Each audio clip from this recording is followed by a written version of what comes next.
Here I am actually in the greenhouse today.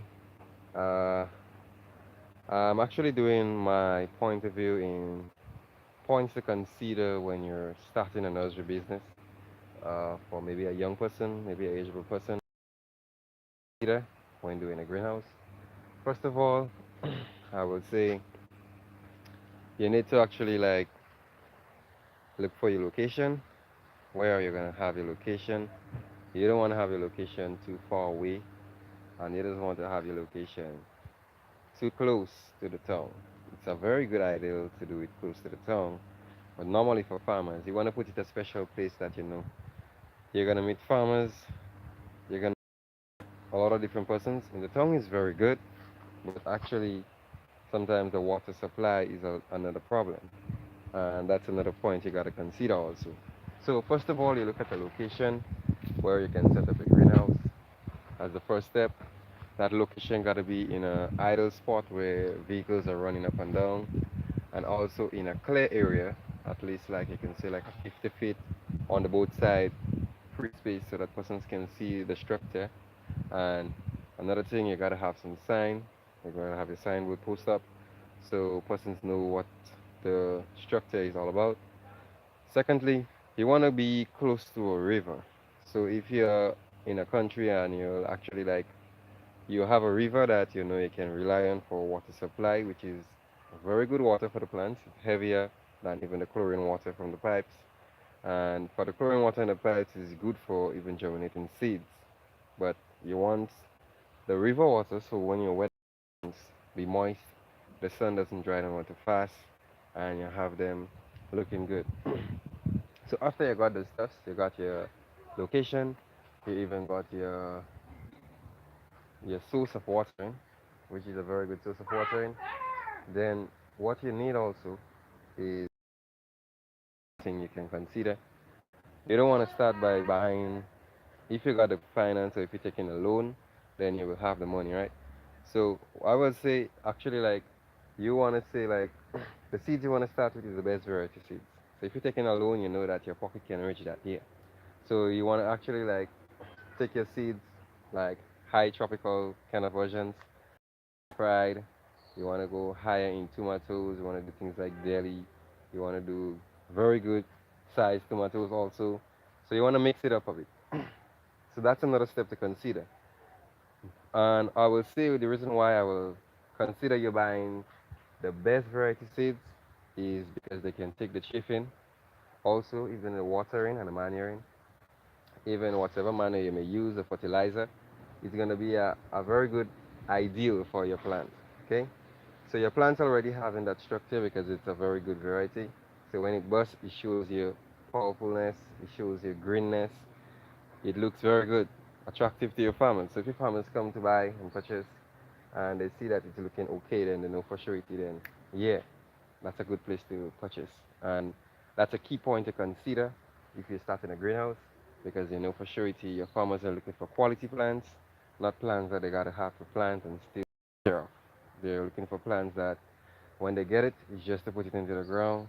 It's already looking powerful and to keep it that same way and nourish it until it's ready for harvesting.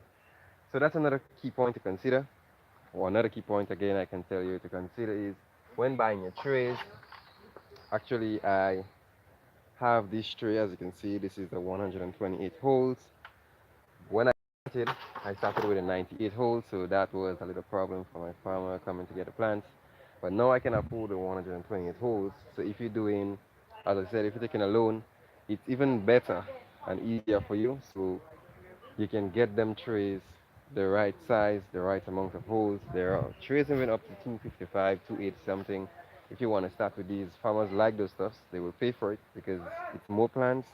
It's like if you get a 255 or a 286, it's more like saying it's like two trees in this. You're gonna do one tree. It's gonna spend some more time right now, and yeah, but it's gonna worth it. So that's for it for now.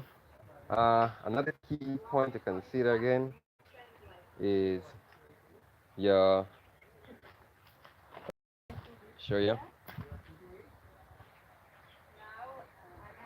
is your soil. Okay. Normally I use a soil that contains sand, a little bit of seaweed, and a little bit of salt. Okay. So your key thing to consider is soil.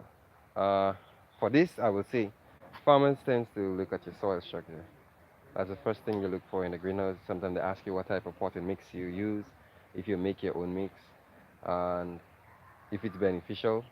Sometimes they will like to try a few plants, maybe one tray, because they are accustomed to the bio soil mix into the package. So if you're not using this, normally I'm using a different type of soil, and actually, what I'm planning to do next is make my soil rich. So I'm gonna be using the pen manure into the soil one time. So the plants is gonna always looking green. I don't have to put manure again. It's gonna always have manure with it, and the plants are gonna be looking healthy, and it's gonna be a plus for me and for the farmer. So when the farmer get the plants, it already have a pinch of the manure into it. So all what I gotta have to do next is just plant, water, and manure if necessary. Okay, so that's another key point. So if you start in a greenhouse, you want to raise a greenhouse, that's your intention. You feel you want to do something great for yourself, you want to make a name for yourself, and you see nurserying as an opportunity. That's just the first part of it. As I said, I just give you a little brief lecture. I'm gonna do another video where I'm doing the seedlings and I'm raising the seedlings from young to the rightful stage of leaving the tree for the farmers to bite. And I'm gonna sharing how it takes, what are the challenges, what are the advantages and disadvantages in the stuff. So this is not gonna be something to degrade you or discourage you. Every business have its advantage and disadvantages, but in the nursery here, it's not a big disadvantage. Okay, it's a very good advantage, but it's just a lot of time you gotta take care and caring. And I would say the best thing I can tell you to motivate you if you're going into that stuff is this is the best investment you could ever do for a young person or maybe an elderly person. That's the best investment because I am gonna check it out for you. If you buy a can of seed that contains maybe over thousands of seeds, right? And you pay like let's see, you buy the best variety. So you pay like $140 for that pan of seed, which contains maybe over 5,000 seeds, right? If you do it all this in one day, you may not have enough trees to hold them. The best thing is if you're selling one tree at like $50 because you're doing tomatoes, uh, it's a very high profited business because this 5,000 or more seeds in that can, you may sell one tree at, as I said, 40 or $50. So let's say 40.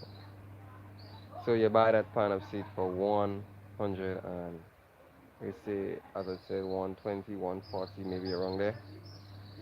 Sometimes you use like 4 to 5, sometimes 6 trays. Just give you back your money to buy back another pan of seed, right? And it's always good to buy back the pan of seed one time because sometimes the country you're in, the seed gets scarce at some time. So when you make the money for the seed, I suggest you buy it one time and have it there and keep it in a cool place in the fridge, not in the freezing part, but in a cool, in the chilly part of the fridge, refrigeration. And you leave it there because you know you have that seed already. It's a very good variety. And things like that, the varieties where they are top of the line varieties, they don't really stay. So you buy the seeds early and you put them aside. So the best thing is like I can say the profits in that business is very good because you can sell like the first 5 trays or 6 trays and you make back your money. And within that field, in that same can, you have at maybe like 4,000 seeds going still. And these are like your profits. So it's a very good business. The profit is very good. You just gotta have the market. You just gotta put yourself out so that person see what you're doing and you get yourself market and they have interest in buying your products because it's top of the line, best quality, no problems. They haven't any big set of debts. They may lose one or two plants based on the sun or weather condition, but it's not to say like you buy a whole tree and you lose half tree or you lose a whole 3/4 tree and it's just a quarter. So the plants are good, they love it, and I'm telling you, if you feeling down spirited about doing something like this, don't feel down spirited because the profits are more than expected. It's seeds. So you buy the better seeds and the better hoe. If you get them in cans, it lasts a long time and your profits are very good. So this business could never fall. And besides that, if you're looking to go into some farming on the other side, that's another plus again. So you can, at the time you do it, you can just throw it off in your garden and give it a few months, and just like that, you're gonna be selling vegetable plus plants.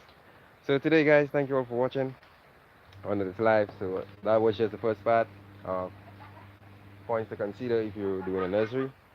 And as I said, well, when I'm doing the raising of the seedlings, tomorrow because I got some seedlings that just peeping up and I want to show you guys the technique I use.